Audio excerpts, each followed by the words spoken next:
Today we are leak checking a Follett ice machine, but this would apply to any kind of refrigeration leak. First thing you're going to look for is obviously if the unit has refrigerant. If it's really low, then you know you have a really bad leak. So what I look for first is oil. So when I first came here the other day, there was a bunch of oil around here.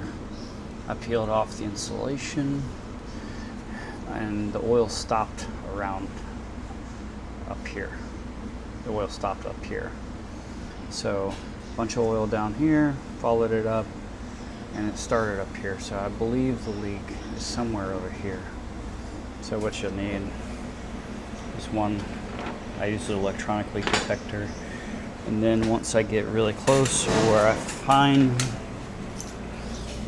that it is somewhere around the area, I use micro leak detector. Anything like this, there's a bunch of different brands, but this is designed to find really small leaks, and it really helps pinpoint where it is.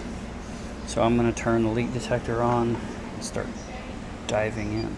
It's got two settings, a high, which is a larger leak, and or low, where it's a very small leak once you start to pinpoint it.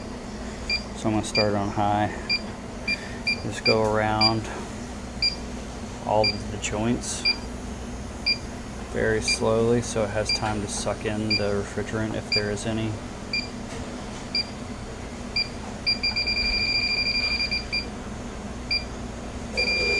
And it'll go off once you get closer, once it sniffs something. So something's around here. So I'm going to turn it to low.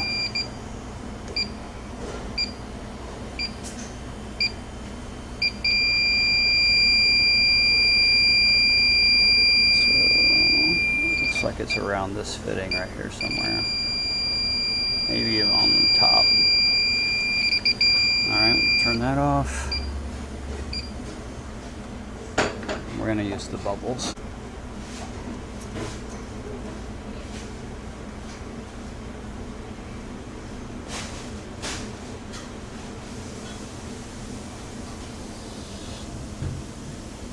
Oh, look at that.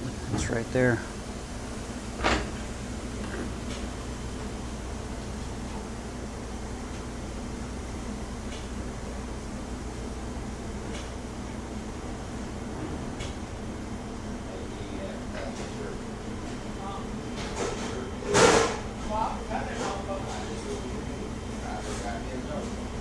There it is. Just gonna do a little bit more bubbles just to make sure that is our only spot.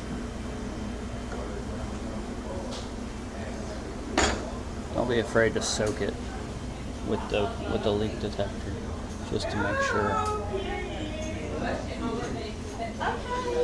Nice. There it is. Alright, so now we gotta remove all the refrigerant that's left. There's not much left in here. Actually, I had to put nitrogen in it in order to get the pressure up.